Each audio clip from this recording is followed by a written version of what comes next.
Hi, hello my dear students. Welcome to Sri Maths Lab. This is Srilekha MSc Maths. So మీకు already పాలినామియల్స్లో 4 marks questions important questions అయితే చెప్పాను కదా. So ఇప్పుడు వచ్చేసి 2 marks question important question నేను ఇప్పుడు ఎక్స్ప్లెయిన్ చేయబోతున్నాను. సో క్లియర్గా వినండి. ఈ మోడల్లో కంపల్సరీ క్వశ్చన్ అయితే వచ్చేస్తుంది, ఓకేనా. సో ఇది వచ్చేసి చాలాసార్లు పేపర్లో రిపీటెడ్గా అడిగిన క్వశ్చన్ అండి. సో వీడియోని అయితే స్కిప్ చేయకుండా చూస్తే మీకు ప్రాబ్లం ఎలా చేయాలి ఏంటి అన్నది మొత్తం థియరీ అర్థమవుతుంది, ఓకేనా. సో మన ఛానల్ ఇంకా ఎవరన్నా ఫస్ట్ టైం చూస్తే కనుక సబ్స్క్రైబ్ చేసుకోండి. అలాగే మీ ఫ్రెండ్స్కి రిలేటివ్స్కి కూడా షేర్ చేయండి. వీడియో చూసే ముందు ఒక లైక్ అయితే ఇచ్చేయండి ఫ్రెండ్స్. లైక్ ఇచ్చేస్తే మీలాంటి కొంతమందికి ఇంకొంత 10 మెంబర్స్కి రీచ్ అవుతుంది, ఓకేనా. సో లేట్ చేయకుండా నేను సమ్ అయితే స్టార్ట్ చేసేస్తున్నాను. సో చూడండి. సో క్వశ్చన్ ఏంటి అంటే find a quadratic polynomial the sum and product of these zeros are -3 and 2 respectively. Okay, so zeros అనేది ఇచ్చేసాడు. జీరోస్ యొక్క సమ్ ప్రొడక్ట్ ఇచ్చాడండి, సారీ, ఓకేనా. So sum and product of these zeros ఇచ్చేసాడు, ఓకేనా. సో ఇప్పుడు మనం ఫైండ్ అవుట్ చేయాల్సింది ఏంటి, క్వాడ్రాటిక్ పాలినామియల్ని ఫైండ్ అవుట్ చేయాలి, ఓకేనా. సమ్ ఇచ్చాడు, అలాగే ప్రొడక్ట్ ఇచ్చాడు. సో సొల్యూషన్ అనేది ఎలా చేయాలి ఏంటి అన్నది అయితే చెప్తున్నాను, క్లియర్గా చూడండి. సో ఫస్ట్ గివెన్ ఏమిచ్చాడో అది రాసేస్తున్నానండి. సో సమ్ ఆఫ్ జీరోస్ ఎంత -3, ఓకే. సో అలాగే product of zeros is equal to 2 ఇచ్చాడు కదండి. సో ఇచ్చిన రెండు క్లియర్గా రాసుకున్నాను. మీకు జనరల్ ఫామ్ అనేది తెలుసా? తెలియకపోతే కనుక చూడండి. So we know that already మీకు స్టార్టింగ్లో టెక్స్ట్ బుక్లో అది ఉంటుందండి, వీటి ఫామ్ అనేది. ఒకసారి టెక్స్ట్ బుక్ అయితే రిఫర్ చేయండి, తెలియని వాళ్ళు ఇప్పుడు తెలుసుకోండి, ఓకేనా. సో మనకి సమ్ ప్రొడక్ట్ ఇచ్చినప్పుడు ఫామ్ ఎలా ఉంటుంది, క్వాడ్రాటిక్ ఈక్వేషన్ ఫామ్ ఎలా ఉంటుంది అన్నది నేను రాస్తున్నానండి పాలినామియల్కి, ఓకేనా. సో అదే రాస్తున్నాను, చూడండి క్లియర్గా. So we know that general form of the quadratic polynomial is some constant k into x square minus sum of zeros, okay, into x plus product of zeros. ఇది ఫార్ములా అండి, ఓకేనా. సో దీన్ని use చేసే ఇప్పుడు మనం polynomial అనేది find out చేస్తాం. So k అనేది కాన్స్టెంట్, ఓకేనా. సో ఎక్స్ స్క్వేర్ రాసాను. So minus sum of zeros అంటే ఎంత ఇచ్చాడు, okay, -3 into x plus product of zeros ఎంత ఇచ్చాడండి, 2. So k into x square minus minus plus అయిపోతుంది, ఓకే, ప్లస్ 3x ప్లస్ 2, ఓకేనా. సో అయిపోయింది. So therefore x square plus 3x plus 2 ఇక్కడ వచ్చింది కదా మనకి, ఇది కాన్స్టెంట్ కాబట్టి ఈజీయే రిక్వైర్డ్ క్వాడ్రాటిక్ పాలినామియల్. ఇదేనండి సొల్యూషన్ అనేది, ఓకేనా. సో చాలా ఈజీ, కంపల్సరీ క్వశ్చన్ 2 మార్క్స్లో కంపల్సరీ వస్తుందండి, ఓకేనా. సో దీని మీద మనకి ఇంకా మీకు ప్రాబ్లమ్స్ అయితే ఉన్నాయి, అవి కూడా మీకు ఎక్స్ప్లెయిన్ చేస్తున్నాను. అది వచ్చేసి మనకి ఎక్సర్సైజ్లో ఇచ్చాడు, ఓకేనా. సో ఎక్సర్సైజ్లో కొన్ని ప్రాబ్లమ్స్ ఉన్నాయి చూడండి. సో అవి కూడా క్లియర్గా ఎక్స్ప్లెయిన్ చేసేస్తున్నాను. సేమ్ ఇదే మెథడ్ ఇదే ఫార్ములా యూజ్ చేసి మీరు చేయాల్సి వస్తుంది, ఓకేనా. సో అవేంటో చూసేద్దాం, చూడండి. సో చూడండి.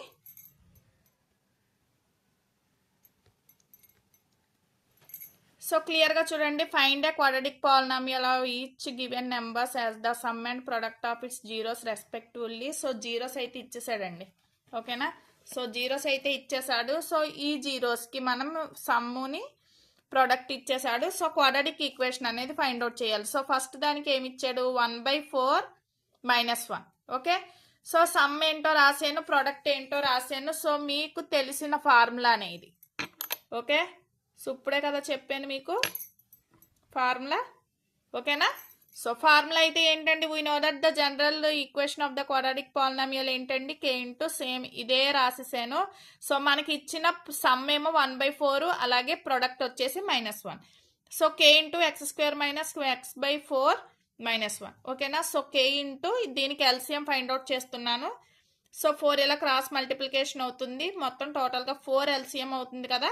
సో 4x² మైనస్ 4 ఇక్కడ 1 టైం క్యాన్సిల్ అవుతుంది, 1 టైమే అవుతుంది. సో 1 ఇంటూ ఎక్స్ మైనస్ మళ్ళీ 4 క్రాస్గా మల్టిప్లై చేసేయండి, 4 అవుతుంది. సో ఈ కాన్స్టెంట్ అన్నది బయటికి తీసుకొచ్చేసాయి, ఓకేనా. So 4x² minus X minus 4, so which is the required quadratic polynomial. So అలాగే నెక్స్ట్ ఇంకో సమ్ ఇచ్చాడు చూడండి. సో ఇది ఎంత ఇచ్చాడు, √2 సమ్ 1/3 అనేది ప్రొడక్ట్ అండి, ఓకేనా. రాసుకున్నాను. సో ఫార్ములా కూడా సేమ్ అదే ఫార్ములా రాశాను. సో చూడండి, సో సమ్ ఏమో √2 కదా, అదే సబ్స్టిట్యూట్ చేసేసాను. సో ప్రొడక్ట్ అనేది 1/3, ఓకేనా. సో క్లియర్గా x² minus √2x plus 1/3. So ఇక్కడ క్లియర్గా చూడండి, మనకి ఎల్సిఎం అనేది 3 వచ్చింది, అవునా. 3 ఇక్కడ ఏమీ లేదంటే 1 ఉన్నట్టు. సో 3 1 జార్ అంటే క్రాస్ మల్టిప్లికేషన్ డైరెక్ట్గా చేసేయచ్చు. సో 3x² మైనస్ ఇక్కడ కూడా ఏమీ లేదంటే కింద డినామినేటర్లో 1 ఉన్నట్టు, 1 3లో 3 టైమ్స్ పోతుంది. సో 3√2, ఓకే, ఇంటూ ఎక్స్ సైన్తో సహా మనం వేసేయాలండి. ప్లస్ 3 1 టైం పోతుంది కాబట్టి 1 ఇంటూ 1 1, ఓకే. సో ఇక్కడ వరకు క్లియర్ కదా. సో ఇక్కడ 3 కాన్స్టెంట్ కాబట్టి నేను బయటకు తీసుకొచ్చాను. So some k/3 into 3x² minus 3√2x plus 1 which is a required quadratic polynomial. Okay friends, okay students. ఇంకా మీకు ఇంకా ఏమన్నా డౌట్స్ ఉంటే కనుక నాకు ఓకే మీరు కామెంట్ సెక్షన్లో కామెంట్ చేస్తే మీ డౌట్స్ అనేవి క్లియర్ చేసేస్తాను, మీకు ఇంకా ఏమన్నా డౌట్స్ ఉంటాయి. సో నెక్స్ట్ చూడండి, 0√5 అనేది ఇచ్చేసాడు, సమ్ అనేది 0, ప్రొడక్ట్ అనేది √5. సో క్లియర్గా నేను ఈక్వేషన్ అనేది రాసేసుకున్నాను.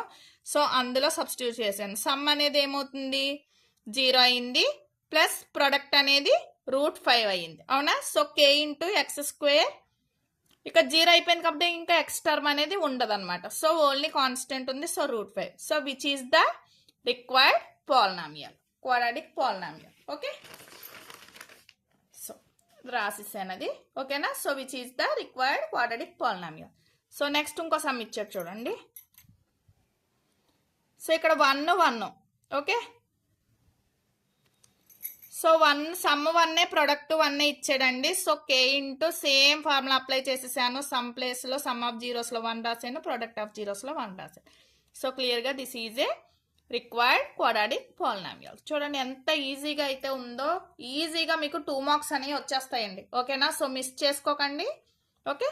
నెక్స్ట్ సమ్, నెక్స్ట్ -1/4 ఇచ్చాడండి. సమ్ అనేది -1/4, అలాగే ప్రొడక్ట్ అనేది మనకి 1/4 ఇచ్చాడు. సో క్లియర్గా వీ నో దట్ ఈక్వేషన్ రాసాను. నెక్స్ట్ సమ్ ఆఫ్ ఎంత వచ్చింది -1/4, అలాగే ప్రొడక్ట్ అనేది 1/4, ఓకేనా. So minus into minus plus అయిపోతుందండి, ఓకేనా. సో x ఇంటూ 1 x అయిపోతుంది, x/4 ప్లస్ 1/4. సో క్లియర్గా చూడండి, ఇక్కడ ఎల్సిఎం దాని మనకి ఇక్కడ 4 ఉంది. సో 4కి ఎల్సిఎం 4, అవునా. సో ఇక్కడ ఏమీ లేదంటే 1 ఉన్నట్టు. సో 4 1లో 4 టైమ్స్ పోతుంది. So 4 into x² 4x² plus ఈ 4 ఇందులో 1 టైం పోతుందండి. సో 1 ఇంటూ ఎక్స్ ప్లస్ అలాగే 4 ఇక్కడ మళ్ళీ 1 టైం పోతుంది. సో 1 ఇంటూ 1, సో 1 క్లియర్గా, ఓకేనా. సో క్లియర్గా ఇప్పుడు చూడండి నెక్స్ట్ స్టెప్లో ఈ 4 అనేది బయటికి తీసుకొచ్చాను కాన్స్టెంట్ కాబట్టి. సో క్లియర్గా మనకి కావాల్సిన రిక్వైర్డ్ క్వాడ్రాటిక్ పాలినామియల్ అనేది ఇక్కడ వచ్చేసింది, ఓకేనా. సో నెక్స్ట్ ఇంకా లాస్ట్ సమ్ అండి, ఓకే. లాస్ట్ సమ్ ఉంది చూడండి. సో ఇప్పుడు చెప్పిన ఈ ప్రాబ్లమ్స్లో కంపల్సరీ ఒక క్వశ్చన్ అయితే 2 మార్క్స్కి ఇచ్చేస్తాడో చూసుకోండి. సో నెక్స్ట్ సమ్ ఇచ్చి 4 ఇచ్చాడండి, ప్రొడక్ట్ ఆఫ్ జీరోస్ వచ్చేసి 1 ఇచ్చాడు, okay. So same formula apply చేసేసాను. సో సమ్ దగ్గర 4 కాబట్టి 4 రాసుకున్నాను, ప్రొడక్ట్ ఆఫ్ జీరోస్ 1 కాబట్టి 1 రాసుకున్నాను. సో క్లియర్గా మల్టిప్లై చేసేయండి. So which is a required quadratic polynomial. So ఈ మోడల్లో కంపల్సరీ క్వశ్చన్ వచ్చేస్తుంది స్టూడెంట్స్, ఓకేనా. సో జాగ్రత్తగా ప్రిపేర్ అవ్వండి, ఓకే. సో మన ఛానల్ని ఇంకా ఎవరన్నా చూస్తే కనుక లైక్ చేయకుండా చూస్తే ప్లీజ్ లైక్ చేసేయండి అమ్మా. అలాగే సబ్స్క్రైబ్ చేసుకుని మీ ఫ్రెండ్స్కి రిలేటివ్స్కి కూడా షేర్ చేయండి, okay. Thanks for watching this video.